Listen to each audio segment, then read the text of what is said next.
Regarding to the webinar you just had yesterday, what's your major concern? It must be quite stimulating discussion among media experts around the region. Yes, while we all are following the situation of the pandemic and the consequences, for me and colleagues, we are focusing on the consequences on the information, and you might heard about the new terms called infodemic, come from information and pandemic. So that refers to the situation of the misinformation and disinformation occurring this day, and it's happening around the world in every country. So we would like to learn from other countries in the region, like from Malaysia, Indonesia, and the Philippines, compared to what's happening in Thailand.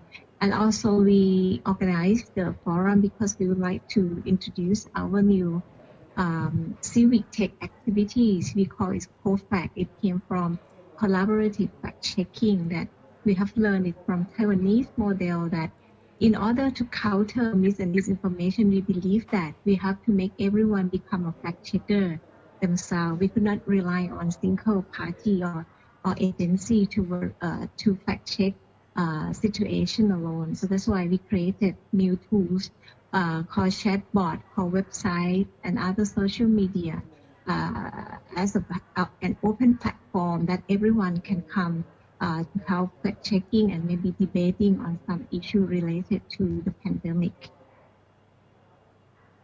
Kun Supinya, during the forum yesterday, we know that fake news is always a nonsense story, right? But did any of the participants in the seminars mention about fake news or disinformation that might have caused some damage or panic in their society?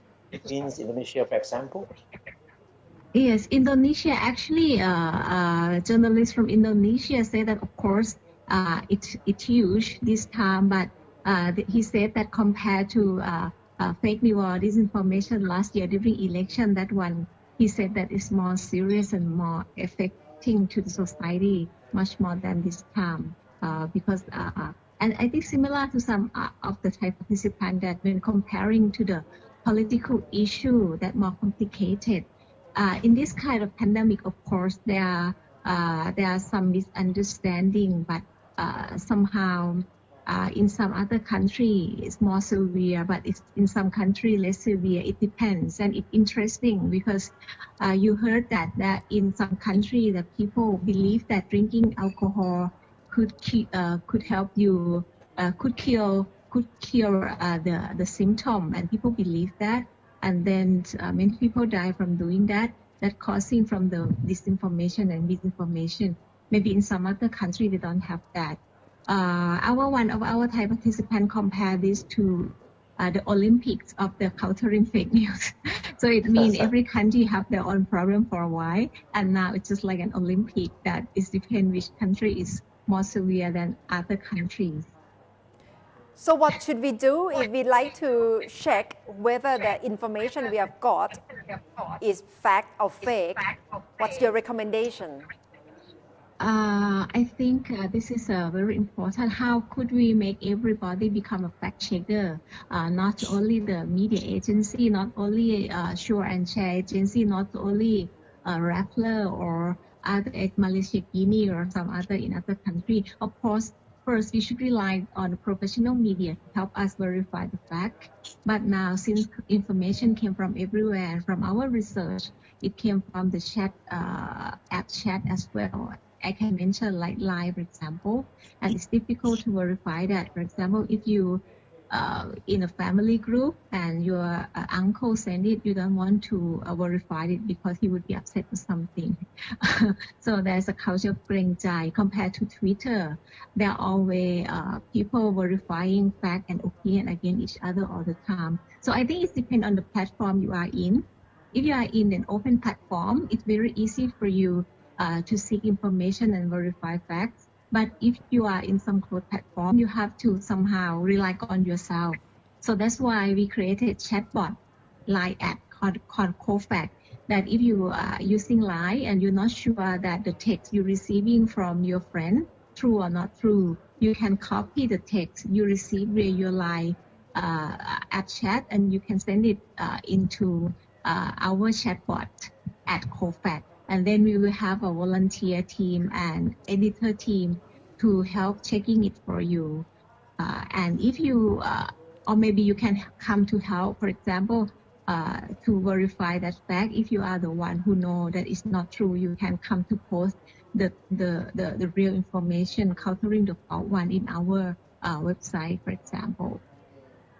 So your platform, cofactor.org, depends a lot on volunteers, right? People that have knowledge and expertise in different fields to respond to questions raised by members of the public, right? Do you have full-time people working on this platform? First of all, our COFAC, we are not like media agency. We cannot provide with the first-hand information because we don't have journalists and reporter, but we rely on the second-hand information that already verified. For example, we can find out the source from FDA, Food and Drug Administration, or Ministry of Health, or maybe we can refer to other new agency like ThaiPBS, or Sure and Share, or other new agency that already fact-checking for us, and then we copy the link into our website, but give credit to the original source. So we are sort of a database because we don't really have a journalist ourselves, but we like a database, pulling all the information into one place, especially on the COVID issue. So it's easier for individual to come and to check it. And our website is different maybe from other fact-checking websites that you can log in. It's similar idea like Pantip or Wikipedia. You can log in by your email to have your own idea, have your own information. If you think that the information we provide is not wrong, it's not true or it's wrong. So this, I think, this is a distinction of our website than the other fact-checking agency. Each individual can come to help and verify as well. And to what extent COFAC will be working with government of each country, or you are working against the news from the government? We would like to be independent agency. I don't know how we call ourselves. We call civic tech. Maybe we are civic group, and actually we learned this model from Taiwanese. Actually, COFAC in Taiwan also started by the government agency, like not agency, but like Digital Minister Kun Audrey Tang, that he came to Thailand and gave speech last year, and he showed us an example that the government provide platform, but the platform itself became independent because you cannot rely on the government agency to make a decision what is fake or what is not fake alone, because sometimes it could be some kind of bias. So we want our platform to be really open, collaborative, and friendly to everyone. People will not afraid to come to exchange information and idea with us. Obviously, we are not against the government. We are not pro the government either. We try to be impartial as much as possible, less controversial. But if sometimes it happens, we hope that everyone will understand and make this platform really constructive.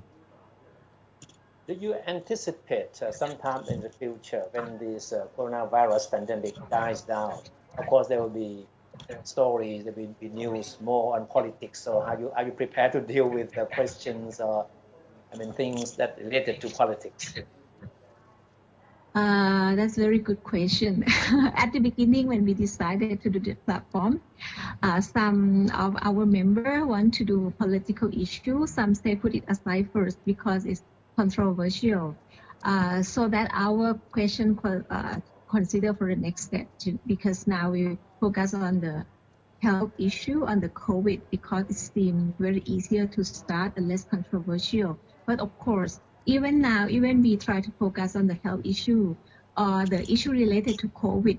For example, the remedy scheme from the government, 5,000 baht enough or not enough or something. So it's already political. So somehow we cannot avoid eventually. So I hope that. So that's why we try to create this platform to be to be impartial as much as possible, and we have many partners. We hope that our partner will be comfortable in the future if it's somehow extended to some other controversial or policy issue or political issue. Let's see how it goes. So now we try to start from a small step first, and then if it let's see how it goes by this initiative. And certainly, this is something very, very good for the country that you have a source to cross-check information you have. But you yourself, Kun Supinya, you have been a media activist for years. So how are you involved in this project yourself? Yes, I am one of the co-founder of cofact.org, and I'm also work like a consultant for the organization that leading this initiative, like Change Fusion. Organization is a non-profit organization working on the civic tech and Open Dream, who develop the platform in terms of technical dimension. And I'm also working like consultant for other international organizations like Center for Humanitarian Dialogue and also Traditional Man Foundation. And the main support actually sponsor for this initiative is Thai Health Promotion or SSSO. So that's why we're focusing on the health issue and COVID first. And we also have another support from the Thai Media Fund. So I'm working like consultant so far, and hopefully if this platform is established, it can run by itself. And we could have more staff full-time to run this project and activity sustainably.